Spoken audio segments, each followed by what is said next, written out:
Je me présente, je suis François Miteau. Je préside le comité d'orientation, recherche et prospective de la Fédération des PNR, une sorte de conseil scientifique, et je vais assurer l'animation de notre webinaire de ce soir. Je précise que je ne suis pas forestier, mais agronome, et que je suis avec intérêt le sujet des transitions que nous impose le changement climatique dans les domaines de l'agriculture, de l'hydrologie, de la biodiversité, et ce soir, on va aborder la forêt. L'idée d'échanger sur cette question du renouvellement forestier s'est imposée à la suite de la rencontre de tous les présidents des conseils scientifiques des PNR que nous avons réunis par visio le 2 février dernier et qui, en très grande majorité, ont évoqué ce sujet en constatant qu'il divisait les forestiers et les scientifiques quant à la stratégie à adopter aujourd'hui pour adapter nos forêts à ce bouleversement du changement de climat. Nous avons donc opté pour la formule de controverse où deux intervenants vont exprimer des positions scientifiques différentes sur le sujet. Alors, je préfère vous prévenir, ce n'est pas un match de boxe, on ne va pas désigner un gagnant et un perdant et nous n'allons pas clore le sujet ce soir. Notre souhait, c'est de permettre à chacun d'avoir de nouveaux éclairages, faire de nouveaux liens, d'améliorer sa connaissance du sujet avec l'objectif de rendre plus performantes les décisions opérationnelles que les uns et les autres doivent prendre sur le territoire, alors que personne aujourd'hui n'est vraiment en mesure de décrire précisément ce qui va se passer dans le siècle à venir. Sans plus tarder, je vous présente de façon volontairement schématique les deux options stratégiques que nous avons mis en débat et qui étaient résumées dans l'invitation. La première option considère que la rapidité du changement climatique ne va pas laisser suffisamment de temps aux espèces pour migrer naturellement et la sylviculture doit anticiper cette migration dans ses choix de plantation en introduisant des espèces considérées aujourd'hui comme exotiques sur un territoire donné. Cette option va être présentée et défendue par Brigitte Meusch de l'Office national des forêts. Voilà, Brigitte, vous pouvez faire un petit coucou. Elle a une formation de généticienne avec une thèse en génétique forestière sur la recolonisation post-glaciaire des chênes et du hêtre. Depuis 1995, elle a en charge l'animation de la thématique ressources génétiques dans le département RDI de l'ONF, qui s'intéresse à la conservation des ressources génétiques forestières, mais aussi à leur adaptation au changement climatique. Elle est en outre directrice adjointe de l'UMR Biofora, qui traite de la biologie intégrée pour la valorisation de la diversité des arbres et de la forêt. L'option 2, au contraire, considère que la meilleure façon de s'adapter à ces bouleversements, c'est de miser sur la dynamique et la capacité de résilience des écosystèmes forestiers en place qui trouveront les meilleures réponses aux changements en cours. C'est en quelque sorte, on va laisser faire la nature. Cette option numéro 2 va être présentée et défendue par Thierry Tatoni. Thierry, tu peux faire un petit coucou, voilà. Thierry Tatoni, qui est professeur à l'université d'Aix-Marseille et dont les travaux se concentrent depuis plusieurs années sur la vulnérabilité écologique. Thierry Tatoni est par ailleurs membre de nombreux conseils scientifiques et il préside en particulier celui du PNR de la Sainte-Baume, concerné par une forêt exceptionnelle en termes de naturalité, qui subit elle aussi les assauts du changement climatique. Il est enfin membre, c'est un collègue du CORP, du comité d'orientation, recherche et prospective de la Fédération. Voilà, donc je les remercie tous les deux très chaleureusement d'avoir bien voulu accepter de plancher ce soir, car l'exercice est un petit peu plus engageant qu'une conférence classique. Un dernier point sur les consignes de fonctionnement, parce qu'on est nombreux, c'est vrai qu'il a fallu adapter le fonctionnement de notre webinaire compte tenu de l'intérêt qu'il a suscité et du nombre de participants. Nous sommes 245 à la seconde où je vous parle.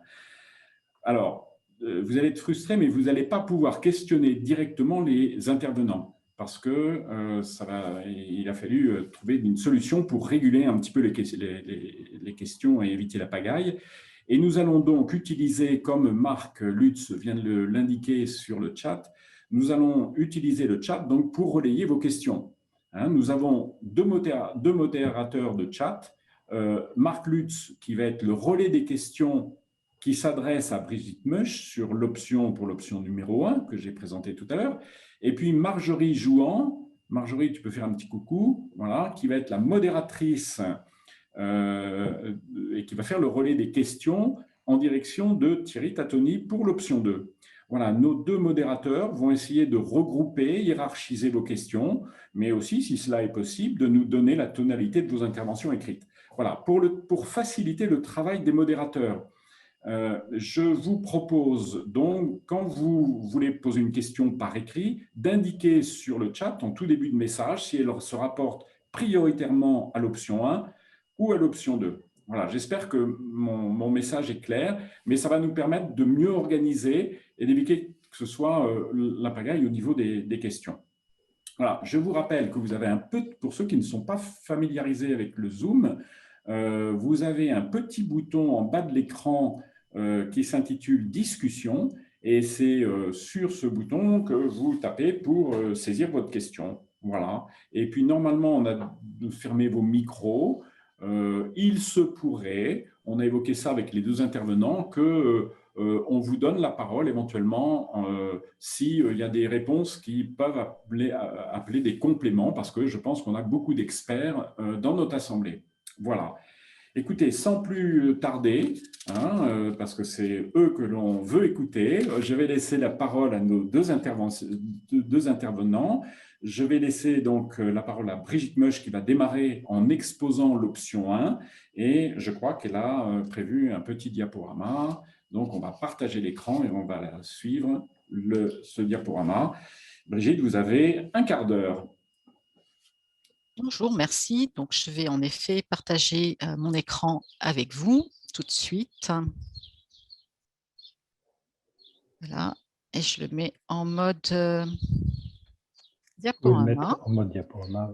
Voilà, c'est bon pour vous? Vous voyez le diaporama? Impeccable. Super.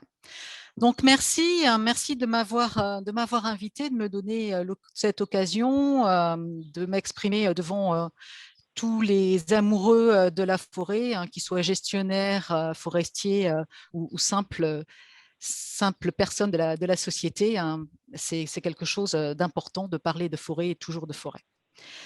Donc, c'est à moi que revient l'honneur de commencer, comme vient de le dire François.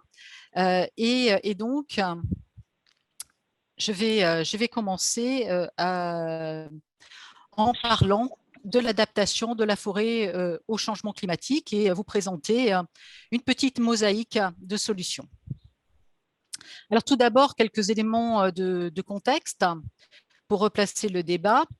Ici, vous avez les températures moyennes annuelles hein, sur la France en climat actuel. Dans cette seconde carte, vous avez les déficits hydriques annuels et comme vous pouvez le voir, c'est des moyennes qui ne sont pas les mêmes sur l'ensemble du territoire. On reconnaît bien ici la Gascogne et l'Aquitaine avec des températures moyennes bien plus élevées que ce que l'on peut rencontrer dans le nord-est.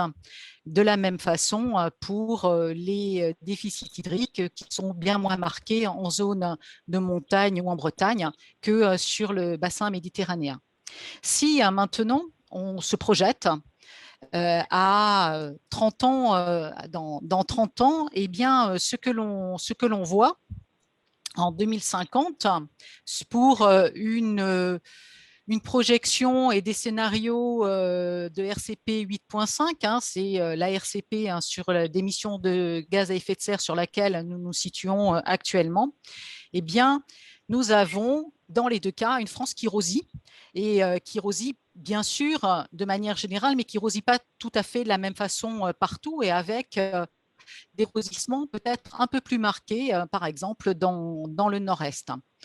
Alors ces rosissements, ils ne sont pas partout les mêmes, hein, mais ils sont aussi différents dans l'année. Bien sûr, on n'a pas les mêmes températures en été et en hiver, et puis entre années, comme on a pu le voir encore ce printemps.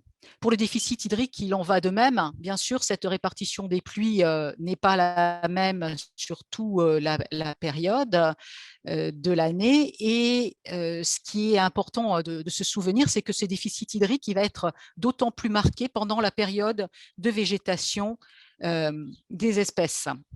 Donc, avec le changement climatique, on a une hausse des températures et les déficits hydriques s'amplifient.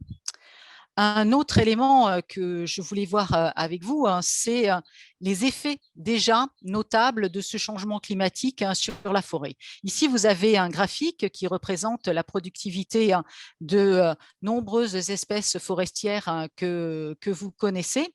Et si on avait une augmentation de la productivité depuis 1995, ce n'est plus du tout le cas. On a une chute de la productivité de la majeure partie de nos espèces. Ce graphique s'arrête en 2005. Et outre la baisse de productivité et la diminution qui s'ensuit de capacité de stockage de nos arbres, on note aussi de nombreux dépérissements. Alors, les espèces sont plus ou moins sensibles à ces dépérissements. Le hêtre et le sapin y sont particulièrement sensibles. Et on note une diminution de l'ordre de 23%, un dépérissement de l'ordre de 23% pour l'année supérieure, de 23%, excusez-moi, de 23% supérieure pour l'année 2020. Sur l'ensemble du territoire. Donc, les sécheresses et les canicules provoquent à la fois des baisses de productivité, mais surtout des dépérissements pour de nombreuses espèces dans leur habitat naturel.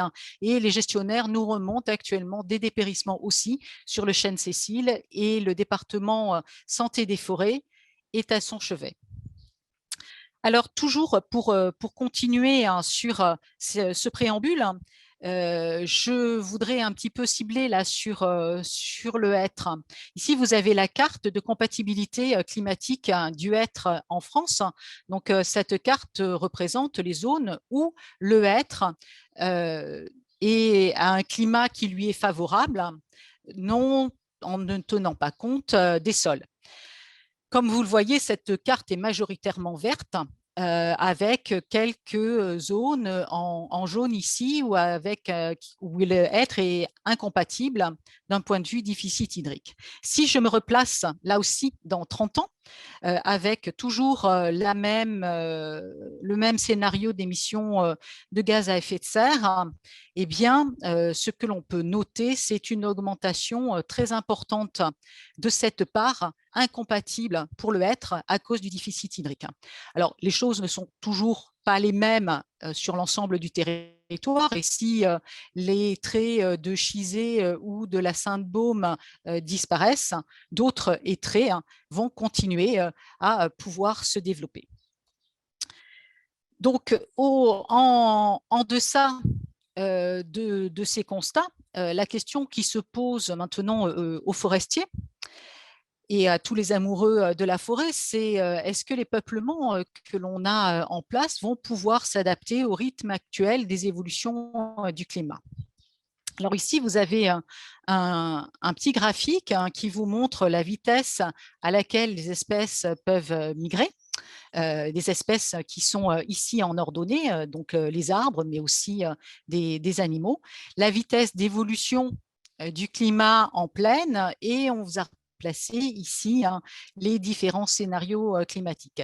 Et ce qui frappe, c'est que la vitesse de migration naturelle des arbres, eh bien, elle fait partie des vitesses les plus faibles de toutes les espèces qui sont représentées ici, même si on peut noter une certaine variabilité à l'intérieur des espèces, le bouleau migrant plus vite que le hêtre.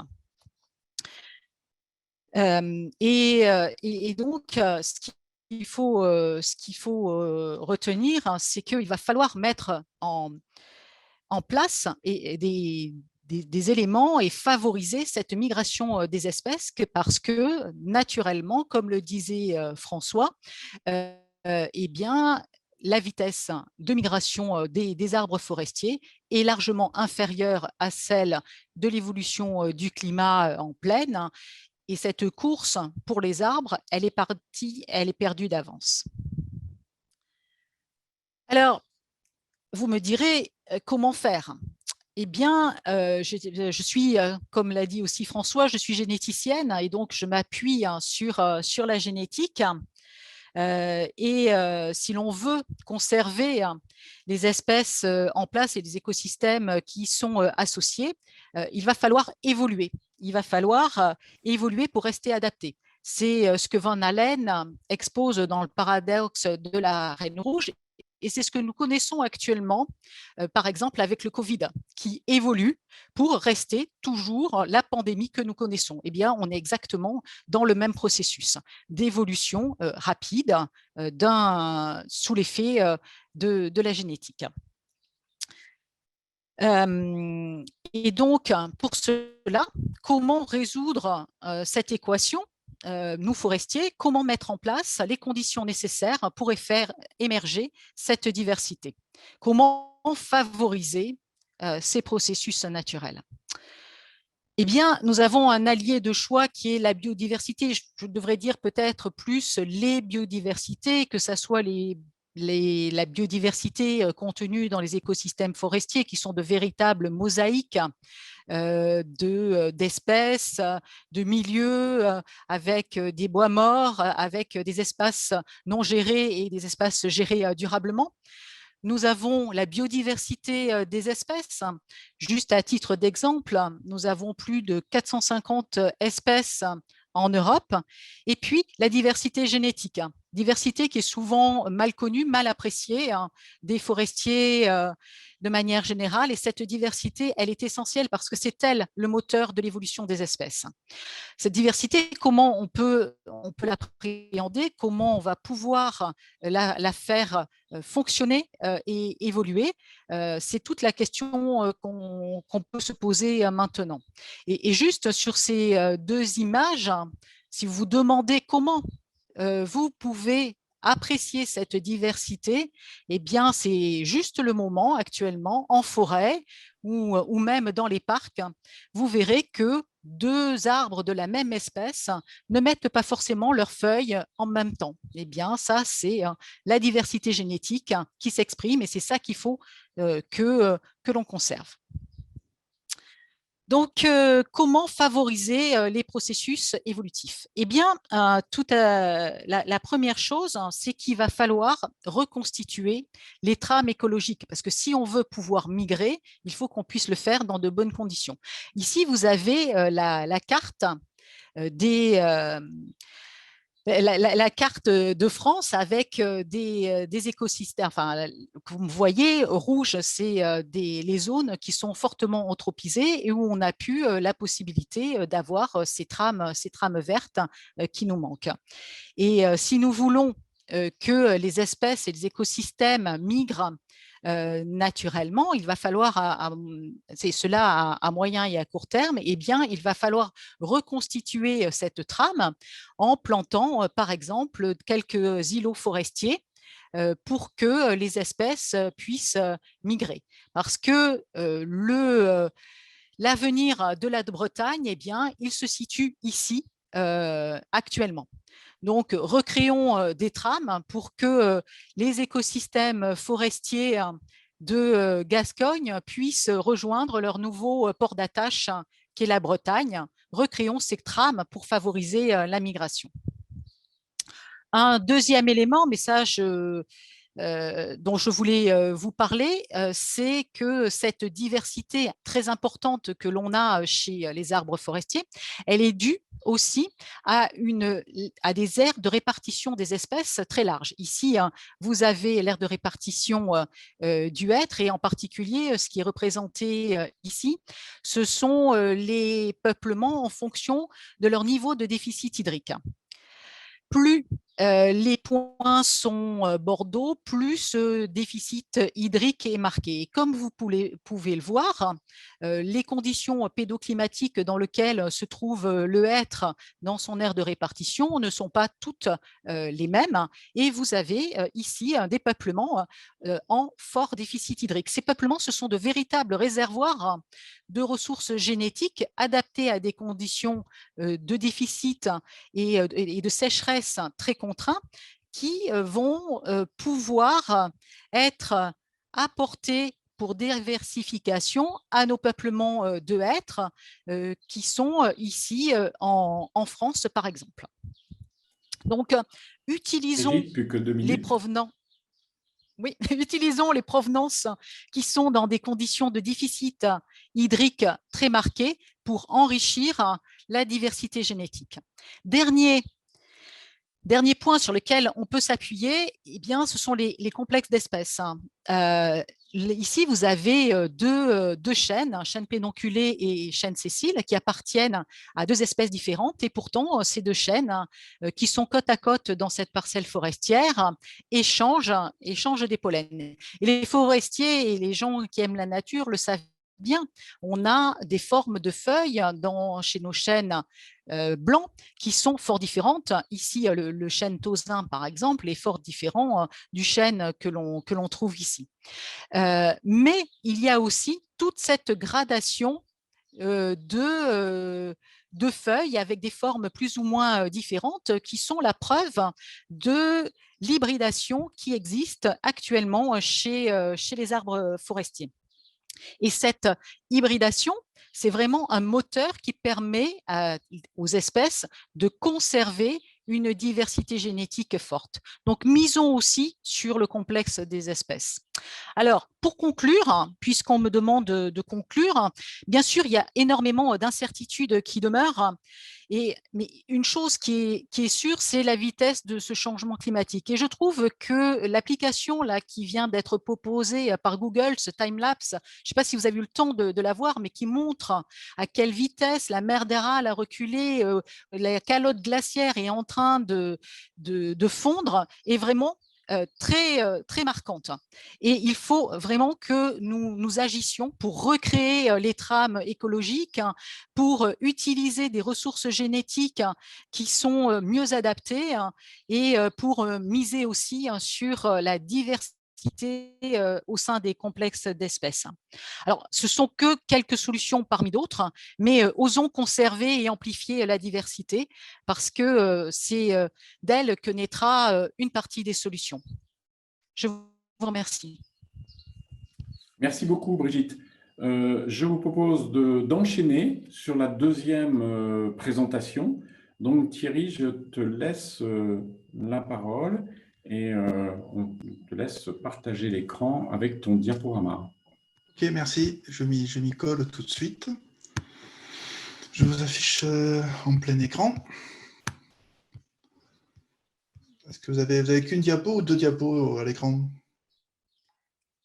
Une diapo? On en a deux. On en a deux. Tu ne peux pas le laisser comme ça. Non, il faut que tu alors il faut que j'inverse. Voilà, ça y est, c'est bon. Il faut juste que, comme j'ai deux écrans, il faut que j'inverse. Là, vous n'en avez qu'une normalement. C'est parfait. C'est bon. Ok, bonjour à tous. Effectivement, je vais enchaîner pour alimenter la controverse, et ce qui me permet d'avertir que je risque d'être un petit peu caricatural et de forcer un petit peu le trait. Peut-être que je serai moins consensuel que Brigitte, mais c'est mon rôle, là, je suis là pour ça, pour activer. Et donc, ça veut dire qu'il y a un parti pris dans mon exposé. Le parti pris, c'est bien sûr celui du laisser-faire. C'est un parti pris que j'assume complètement. Mais ça veut dire que je vais aller chercher dans les arguments ce qui a arrangé mon parti pris, ce qui permet d'étayer mon hypothèse. Et pour rester dans la caricature, je suis parti du principe que actuellement, les deux grosses tendances qui sont proposées pour s'adapter au changement climatique au niveau des forêts peuvent se décomposer en deux grands axes. Soit certains proposent d'éclaircir les forêts pour limiter la concurrence des individus restants par rapport au stress hydrique. L'autre grande tendance, c'est planter des espèces exotiques, bien sûr, de préférence méridionale, en pensant qu'elles seront plus adaptées au nouveau climat. Donc, si vous voulez, je vais aller chercher maintenant des arguments pour montrer à quel point je ne crois pas vraiment à ces hypothèses-là et pour montrer qu'est-ce qui me gêne dans ces hypothèses-là. Bien entendu, on est obligé de revenir sur un élément important. Brigitte l'a déjà présenté, mais ce sont les différents scénarios qui ont été établis sur le changement climatique. Bien entendu, il y a les scénarios on va dire très pessimistes, je ne sais pas s'ils sont pessimistes ou réalistes, mais c'est si on ne change rien. Et puis il y a les scénarios où on imaginait qu'on ait une prise de conscience, qu'on s'aligne sur les accords de la COP 21, et peut-être qu'on arriverait à baisser. Déjà, ça veut dire quoi? Pourquoi ces schémas-là montrent que déjà, il y a une hétérogénéité dans les scénarios. hétérogénéité, encore une fois, qui dépend beaucoup des décisions politiques. Là, on n'est pas vraiment maître, mais on est maître aussi, parce que derrière ces décisions politiques, il y a aussi les comportements de tout un chacun. Mais gardons à l'esprit cette hétérogénéité de réponse, même dans les scénarios, même s'il est indéniable qu'on est dans une phase de réchauffement, on va le voir tout à l'heure. Et ces scénarios, cette hétérogénéité, elle s'exprime au niveau spatial. Alors, si on part au niveau planétaire, parmi les dernières projections de la décennie du GIEC, font état du réchauffement. Qu'est-ce qui va se passer suivant les scénarios les plus optimistes, soit les plus pessimistes? C'est vrai que dans tous les cas, on le voit en haut, ça se réchauffe, et ça se réchauffe, et dans les zones qui seront concernées par le réchauffement, il y a toute une partie de l'Europe qui sera concernée aussi. Puis on voit aussi qu'il y a aussi au niveau des précipitations, suivant les scénarios, on va avoir des changements dans la répartition des précipitations. C'est important parce qu'au niveau planétaire, on ne peut pas dire qu'il y aura moins de précipitations, parce qu'on le rappelle chaque fois, c'est un système fermé, l'eau. Ce qui veut dire que ça tombera différemment. Et c'est vrai que dans le scénario pessimiste, si ça tombe majoritairement dans les océans et au niveau des pôles, ce n'est pas fait vraiment pour nous arranger. Et là, on voit qu'aussi dans le scénario pessimiste, l'Europe et surtout le sud de l'Europe risque d'être fortement touché par une diminution des précipitations. Alors, je vous demande juste de garder à l'esprit qu'on est vraiment dans une complexité et surtout une forte hétérogénéité qui se traduit au niveau quand on fait la synthèse d'une grande incertitude. Je pense qu'il faut garder vraiment ça à l'esprit. C'est la grande incertitude, même si on est sur des tendances, on est sûr que ça va se réchauffer, on est plus modeste sur les précipitations, et on sait que qu'est-ce que c'est qui va poser problème, bien entendu, c'est la combinaison de la hausse des températures avec les changements de précipitations et la baisse des précipitations. Tous les physiologistes seront d'accord pour dire que ce n'est pas tellement la chaleur qui va gêner un végétal, c'est lorsque cette chaleur est combinée à un stress hydrique. C'est plus le stress hydrique qui va gêner l'épanouissement du végétal.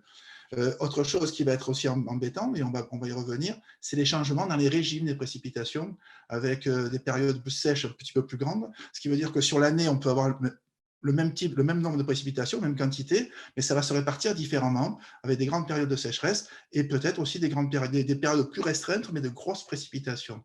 Alors, tout ça pour dire qu'on est vraiment dans l'empire de l'hétérogénéité et de la complexité par rapport aux projections que l'on peut faire.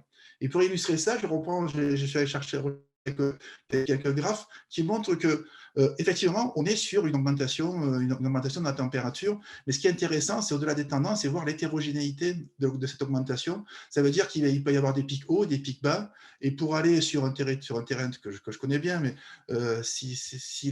parmi les auditeurs, il y a un de nos anciens étudiants qui retrouvera son graphique, on voit que même sur Marseille, la tendance elle est indéniable, on est sur une augmentation qu'on avait réussi à l'époque à quantifier, mais ça montre que de temps en temps, il va faire des années très froides et il va faire des années très chaudes. Et ça, c'est très important. Comment arriver à anticiper un phénomène alors qu'on n'est pas du tout encore sorti de cette oscillation qui est très forte. On peut encore une fois avoir des années très froides, et puis on le voit cette année, il se trouve qu'on a un printemps qui est extraordinairement froid. Si je fais le Donald Trump moyen, je vais dire, c'est quoi ce changement climatique? Il n'existe pas. Alors que bien entendu, il ne faut surtout pas comparer aléa météo et changement climatique, mais l'aléa météo, il peut être encore très fort, et effectivement, dans les années à venir, et même si jusqu'en 2050, on peut encore avoir des années très froides, comme on va avoir de plus en plus d'années chaudes. Ça, les modèles sont formels. Par rapport à cette complexité, il faut intégrer aussi, bien entendu, une des composantes importantes, c'est l'artificialisation dont l'ensemble de la planète fait l'objet. Alors ça a été normalisé, officialisé par le rapport de l'IPBES l'année dernière, donc la plateforme intergouvernementale sur la biodiversité et les services écosystémiques, l'équivalent du GIEC, mais pour la biodiversité, pour ceux qui ne connaissent pas bien. Et ce rapport-là, on sortit des conclusions à partir d'une grosse analyse bibliographique, et ce sont des dizaines de milliers d'articles qui ont été analysés, et qui font ressortir qu'on a une planète qui est fortement artificialisée, ne serait-ce que pour les écosystèmes terrestres, plus de 75% de la planète qui est artificialisée. Ce qui veut dire que ce changement climatique, il faut vraiment l'interroger sous l'angle du changement global. Alors, il est clair que le climat, c'est ce qui conditionne la répartition du vivant à la surface de la Terre. Ça, c'est quelque chose d'acquis. Mais il se trouve que ce changement climatique, qui est très brutal, très rapide, agit sur une planète et sur des écosystèmes qui sont déjà fortement artificialisés, du fait des forts changements des modes d'usage des terres, à peu près partout sur la planète. Et ces changements du mode d'usage des terres sont aussi le reflet de modes de vie qui passent par des taux de pollution et d'accumulation d'intrants chimiques un petit peu dans tous les écosystèmes. À cela se surajoute tout ce qui est surexploitation et bien sûr doit être pris en compte non seulement l'aspect démographique, mais l'aspect comportement de cette démographie. Et là aussi, ce n'est pas forcément les pays où il y a le plus de monde qui abîment le plus la planète, mais ceux qui ont moins de démographie moins importante l'abîment par des modes de vie qui sont de type très consumériste. Donc à l'arrivée, on a quoi? On a un dérèglement qui va jusqu'au cœur des écosystèmes. Donc, on a le fonctionnement même des écosystèmes qui est touché par tout ce changement.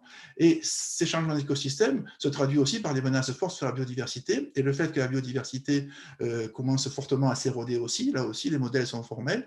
Il se trouve que ça va renforcer le dérèglement des écosystèmes et peut-être aussi les amener à modifier, à revoir leur capacité de résilience. Donc, tout ça fait qu'on est dans un changement qui est loin d'être seulement climatique, c'est un changement qui est global. Ce qui veut dire on rentre dans une phase de désordre, voire de chaos, mais au chaos au sens désordre du terme. Je ne veux pas faire le prophète de malheur, au contraire, juste pour dire qu'on est dans une zone, une situation de déséquilibre qui est planétaire et qui, bien sûr, touche nos forêts. Parce que maintenant, on va petit à petit rentrer sur les conséquences de ces dérèglements planétaires, mais ça se traduit par une augmentation du risque d'inondation. Vous allez me dire, là, on est loin de la forêt, mais pas tellement. Parce qu'un des facteurs peut-être le plus important pour éviter les fortes érosions, pour éviter d'accentuer trop l'effet des inondations, ça reste bien sûr des ripisylves abondantes, des forêts qui vont stabiliser les versants et qui vont essayer de capter un maximum d'eau lorsqu'il y a des précipitations importantes. Donc ça pour dire que dans ce qui nous attend, dans ce qui a démarré, depuis quelques années, on voit qu'il y a des épisodes méditerranéens de plus en plus violents.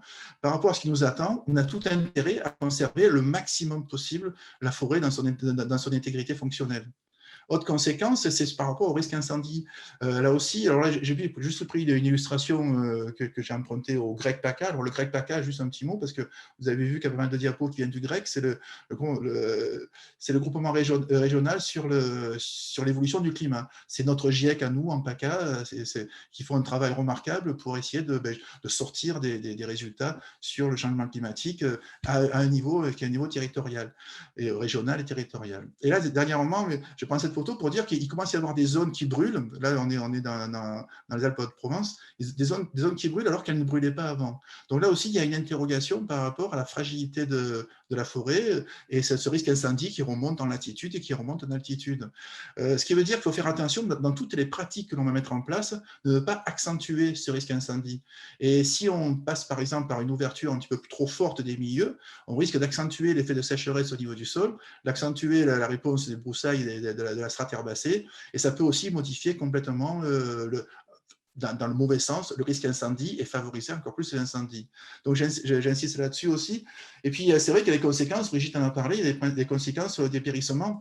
Mais là, juste pour dire, c'est vrai que c'est ce qui nous interroge actuellement. Il est clair que beaucoup de collègues forestiers ont remarqué des dépérissements qui sont anormaux. Et c'est normal que ces dépérissements soient anormaux parce qu'on est dans une phase de changement. Qui dit changement dit effectivement une sensibilité différente par rapport aux agents pathogènes, soit qu'il y ait de nouveaux pathogènes liés au changement climatique, c'est possible, soit qu'il y ait aussi une fragilité liée au fait que l'instant que l'individu est un petit peu fragilisé, comme nous tous, lorsqu'on est fragilisé, on va être plus facile, on va plus facilement attraper des crèves et autres. Mais c'est pareil, un arbre peut plus facilement être sensible à des éléments pathogènes dès l'instant qu'il est fragilisé au niveau de sa physiologie fondamentale. Mais est-ce que ces mortalités qui augmentent sont un argument pour, si vous voulez, se débarrasser encore plus vite des arbres qui sont malades? Je ne suis pas sûr. Est-ce que quelqu'un qui attrape beaucoup le rhume, est-ce qu'il faut éradiquer tous ceux qui ont le génotype attrape le rhume? C'est un petit peu la question qu'on doit se poser. Et un élément sur lequel je voulais terminer, j'ai pris juste cette photo d'un arbre en ville avec des mesures qui montre quoi? Qui montre que garder à l'esprit qu'il n'y a rien de tel qu'un arbre pour adoucir les effets du réchauffement. Donc, j'ai pris cette photo parce que j'ai du mal à comprendre comment on peut envisager de couper des arbres pour lutter contre le changement climatique, pour essayer d'adoucir le changement climatique. La seule chose qu'il faudrait faire en priorité, c'est déjà de conserver ceux qui sont en place. Donc, tout le monde, je pense que n'importe quel niveau scientifique ou pas scientifique peut constater qu'il fait moins chaud à l'ombre qu'au soleil. Je suis désolé de la palissade, mais c'est ça par rapport au modèle qui prévoit d'alléger, d'éclaircir les forêts. Et puis après, sur un point que je partage avec Brigitte, bien sûr, c'est par rapport aux continuités forestières. Le problème actuellement, c'est que même dans les zones qu'on croit bien dotées en forêt, il faut s'interroger sur qu'est-ce que c'est cette qualité, qu'est-ce que c'est cette forêt, et voir si effectivement ces forêts constituent une masse forestière qui peut avoir une forte résilience au niveau spatial et même au niveau fonctionnel.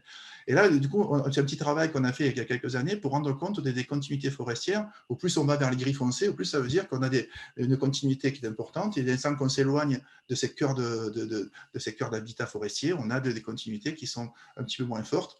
Et on voit quoi? On voit que sur l'ensemble de la région, cette région Provence-Alpes-Côte d'Azur, qui paraît majoritairement verte, à 70% elle paraît verte, mais dans le détail, on voit que ces forêts sont quand même un petit peu morcelées, même encore une fois si on est bien doté. Donc peut-être que la première chose à faire serait déjà de focaliser sur le maintien de ces continuités avant, et après de voir comment on peut les favoriser. Dans une période où on est, par exemple, dans les lobbies naturalistes, on est souvent à nous dire qu'il faut ouvrir les milieux pour augmenter la biodiversité, il faut s'interroger sur quelle biodiversité, et peut-être que la première garantie par rapport au changement climatique, c'est maintenir nos forêts et maintenir la continuité de ces forêts et la continuité de ces vieux bois. Et c'est pour ça, un petit clin d'œil à nos collègues de parcs naturels régionaux, parce que par exemple en PACA, si vous prenez cette carte et que vous la superposez à celle-là, vous voyez que nos PNR, nos parcs naturels régionaux dans la région sud, sont tout à fait indiqués pour nous aider à améliorer les connaissances sur ces forêts, pour arriver à mettre en place ces suivis et à penser ensemble la gestion adaptative. C'est ce qu'on attend d'un PNR. Je vous rappelle à tous ce slogan, notre vie s'invente ici. Mais il faut que les PNR nous aident à essayer d'inventer la suite des forêts. Donc pour résumer, quelques orientations pour une meilleure adaptation, parce qu'effectivement, je n'ai pas de solution. Si j'avais une solution, vous imaginez bien que j'aurais publié, j'aurais fait un carton dans le box-office, mais non, et puis il n'y a personne qui a des solutions pour l'instant.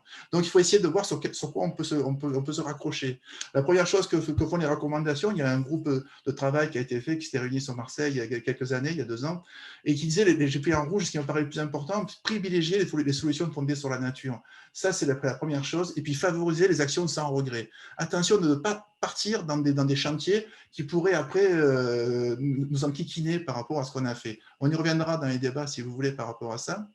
Et je vous rappelle juste une chose aussi, que c'est d'après les scientifiques, pour l'instant, on n'a pas de modèle fiable. Là, je suis allé chercher une publication de 2020 dans Ecology. Ecology, c'est quand même de la revue assez sérieuse, assez solide au niveau scientifique. Et les collègues nous disent simplement que si on raisonne en termes de communauté, et c'est là, parce que l'écologue, ce qui intéresse, c'est l'écosystème, c'est la communauté. En termes de communauté, pour l'instant, on ne peut rien dire. Et ça, c'est très important. Attention de ne pas s'engager sur des voies sur lesquelles on ne peut rien dire. La chose qu'il faut faire, c'est continuer à étudier, essayer d'étoffer les modèles. Et une fois que ces modèles seront améliorés, on pourra peut-être avoir des orientations plus claires. Ça, on pourra y revenir aussi, je l'espère, dans le débat. Donc, si vous voulez, si je devais rester sur les préconisations sont toutes simples. Donc, pour conclure, moi, je préconiserais d'éviter toute plantation exotique, ou alors le faire vraiment à titre expérimental, mais surtout pas compter sur les espèces exotiques pour arriver à sauver la forêt. Bien sûr, maintenir un couvert boisé qui est relativement dense. Encore une fois, c'est tout bête pour tamponner le climat, pour essayer de garder ces ambiances relativement humides là où on peut. C'est pour ça, l'idée, c'est favoriser le maximum de matière organique au sol pour améliorer le bilan hydrique. Limiter les éclaircies, c'est important aussi parce qu'il ne s'agirait pas d'accentuer encore plus le risque incendie.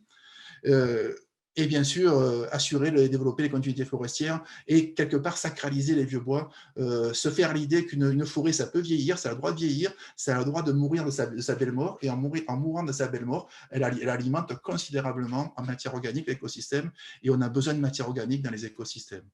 Donc, la meilleure solution, finalement, si on se base sur la meilleure solution fondée sur la nature, c'est quoi? C'est tout simplement de faire confiance à la dynamique naturelle. C'est cette dynamique naturelle qui qui est, à mon sens, la seule garantie à l'avenir.